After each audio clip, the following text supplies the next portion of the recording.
کچھ تقریباً 84 سال کی عمر میں اللہ تعالیٰ نے حضرت ہاجرہ سے بیٹا دیا، سارہ کی بجائے ہاجرہ سے بیٹا دیا۔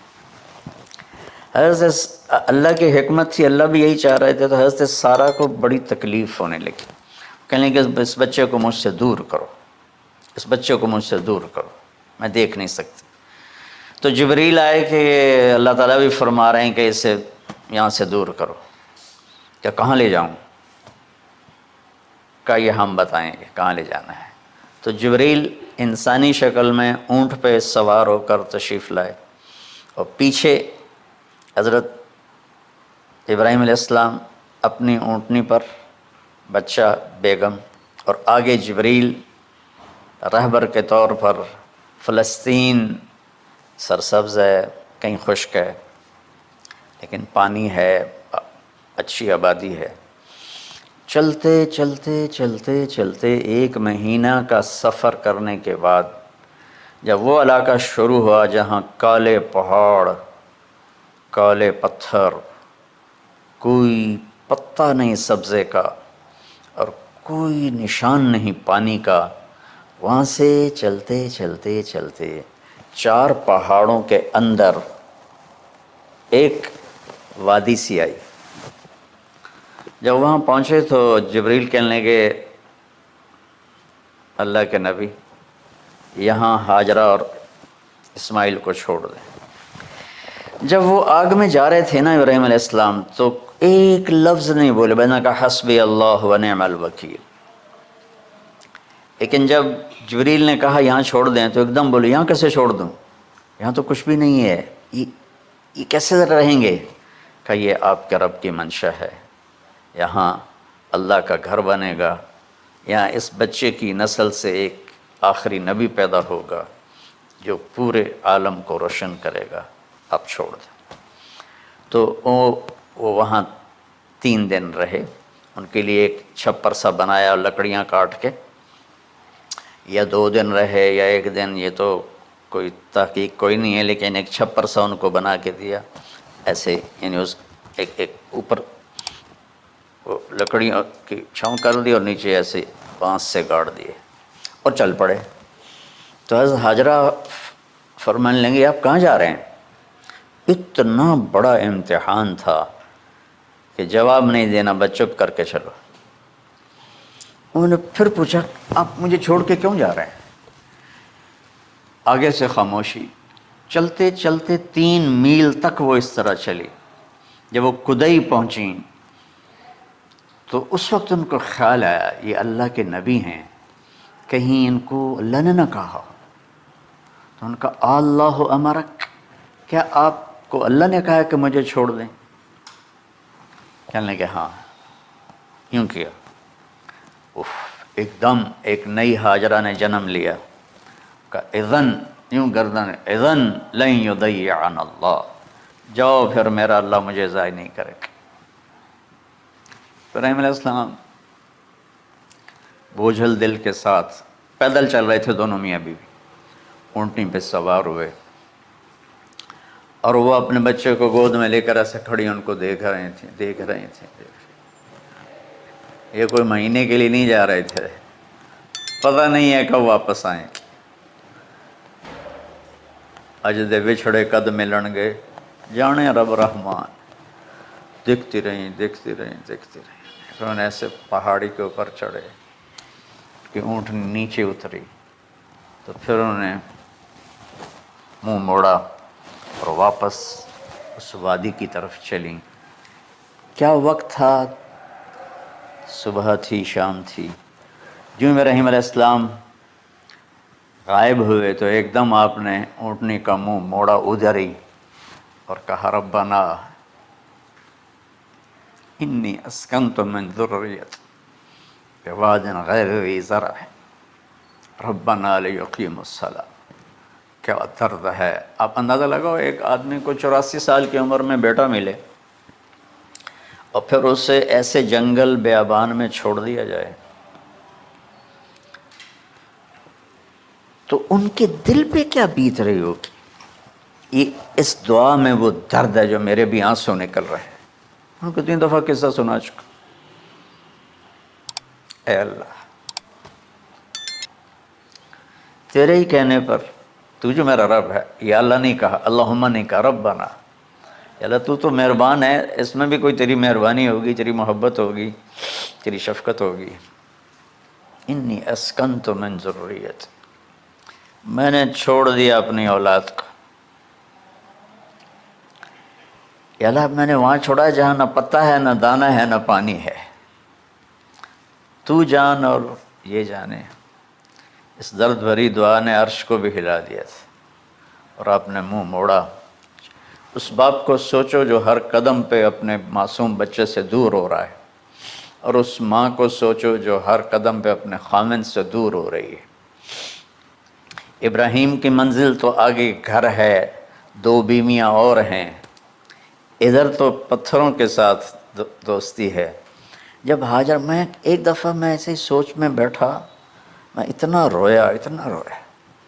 میں نے کہا جب وہ ہماری ماں ہاجرہ وہاں اکیلی بیٹھی ہوگی، اور چاروں طرف اونچے اونچے پہاڑ تھے، اور اندر بیٹھنے والے کو باہر کا پتہ نہیں، باہر والے کو اندر کا پتہ نہیں. شام ڈھلی ہوگی تو اندھیری رات نے کیا ظلم ڈھایا ہوگا. کالے پہاڑوں کا اندھیرا، اندھیری رات کا اندھیرا. تارے بھی حیران ہوں گے یہ کون بی بی بیٹھی ہوئی ہے. ستارے روزانہ ہی نکلتے تھے، لیکن آج وہ ایک نیا تماشا دیکھ رہے ہیں کہ ایک معصوم شہزادی ایک معصوم بچے کو گود میں لے کے بیٹھی ہے. کون اسے یہاں چھوڑ گیا؟ چاندنی رات تھی تو چاند بھی حیران ہو رہا ہوگا، یہ کیا ہو رہا ہے، یہ کیا ہو رہا ہے، یہ کیا ہو رہا ہے. اور وہ تنہا جان آسمان کو دیکھتی ہوگی، یا اللہ یہ میرے ساتھ کیا ہوگی. وہ رات کیسی، پہلی رات کیسی گزری ہوگی حضرت ہاجرہ پر. یہ ہمارے تبلیغ والے 3 دن کے لیے جاتے ہیں، بیویاں شور مچا دیتی ہیں، چھوڑ کے جاندے پہ ہو، چھوڑ کے جاندے پہ ہو. اس ہاجرہ کو سوچو جس پر اندھیری رات تھی، اور اسے کچھ پتہ نہیں تھا میرے ساتھ کیا ہونے والا ہے. جب دن چڑھا تو سورج نے دیکھ کر اس کی آنکھیں پھٹ گئیں کہ یہ کیا ہے. وہ تو کسی پہ رحم نہیں کرتا. اس کی آگ نے پتھروں کو تپایا، میری ماں ہاجرہ کے چھپر کو تپایا اور تڑپا کے رکھ دیا. ایک چھوٹا سی مشکیزہ تھا پانی کا، اسے گھونٹ گھونٹ پی کے ان کے منہ میں بھی ڈال رہی تھی. اس مشکیزے پر 3 دن گزرے، پانی ختم ہو گیا. ہم 92 کے حج میں پھنس گئے. مزدلفہ سے پہلے تو ہماری بس میں پانی کوئی نہیں تھا. جو اس وقت ہمارا حال ہو، ہمیں پتہ تھا 2-4 گھنٹے کے بعد پانی ہے، لیکن جو اس وقت بچے بھی تھے، چیخ و پکار تھی. ہاجرہ کی چیخیں کون سن رہا تھا؟ اور ادھر اسماعیل کی دھاڑ دھاڑ شروع ہو گئی، پیاس کی وجہ سے، بھوک کی وجہ سے. بے بس ماں دیکھ رہی ہے، میں کیا کروں.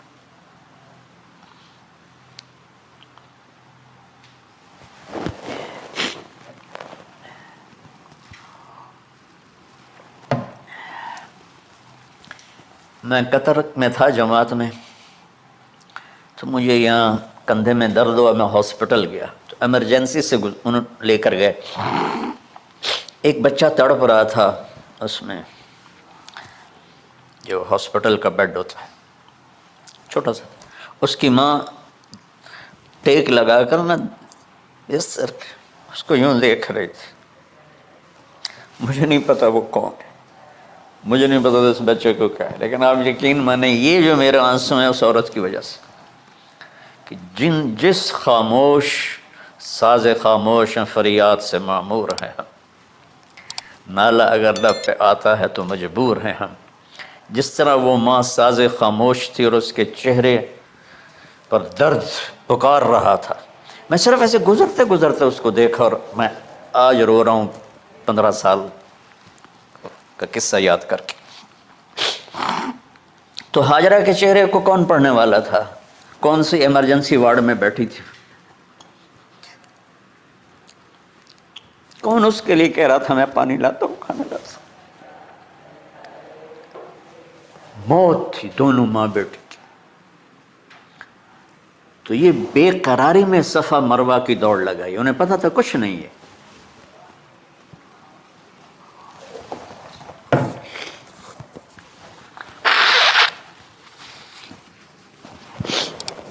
انہیں معلوم تھا کچھ نہیں ہے، لیکن وہ اس کو تڑپتے دیکھ نہیں پا رہے.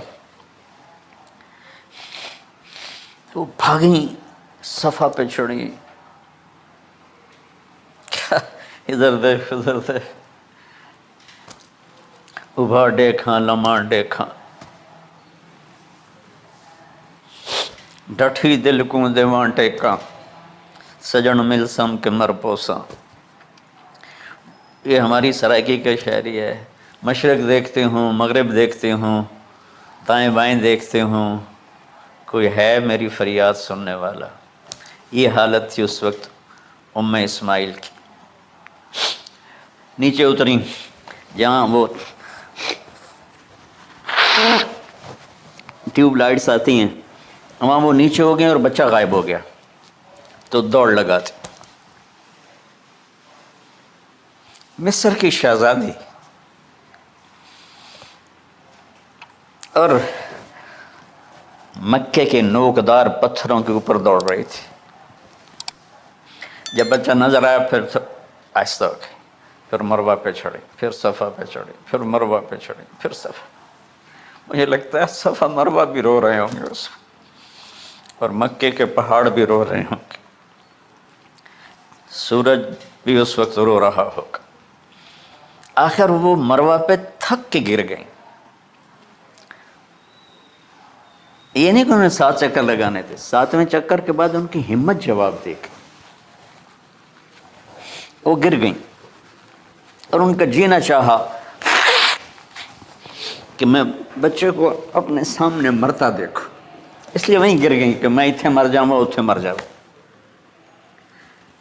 پھر ایسے حسرت بھری نظروں سے یوں دیکھا مر گیا کہ نہیں.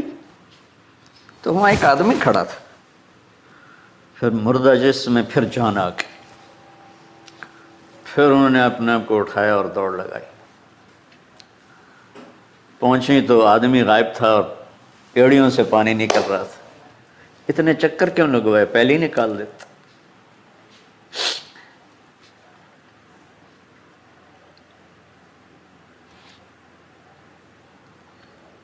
عاشق ہوں میں عشق کماں میں، دل رکھیں وانگ پہاڑاں ہو. سہ صدیاں ہزار غلامیں، کر جانے باغ بہاراں ہو. منصور جے چک سولی دتے، جڑے واقف کل اسراراں ہو. سجدیں سر چائیں نہ باہو، توڑے کافر کہیں ہزاراں ہو. عاشق سوئی حقیقی جڑا، قتل معشوق دے مننے. سر نو جوڑے تے مکھ نہ موڑے، بھویں 100 تلواراں کھنے. سچا عشق حسین علی دا باہو، سر دتے تے راز نہ بن. کوئی ابراہیم کا گلہ نہیں، شکوہ نہیں. یہ 7 چکر اور تڑپ اور درد، اس کے بعد پانی کیوں نکالا، پہلے کیوں نہیں نکالا؟ کہ عشق کا راستہ ہی ہے. میرے گھر کے راستے میں کوئی کہکشاں نہیں ہے. راستہ عشق، عشق اشقا سے.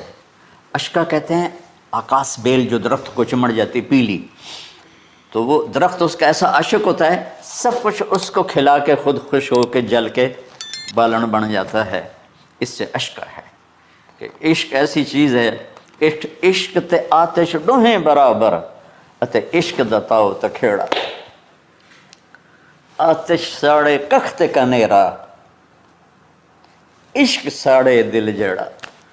خواجہ غلام فرید صاحب کی شاعری سنا رہا ہوں کہ عشق میں بھی آگ ہے اور لکڑی میں بھی آگ. لکڑی کی آگ خس و خاشاک کو جلاتی ہے، اور عشق کی آگ دل کو جلا کے برباد کر دیتی ہے.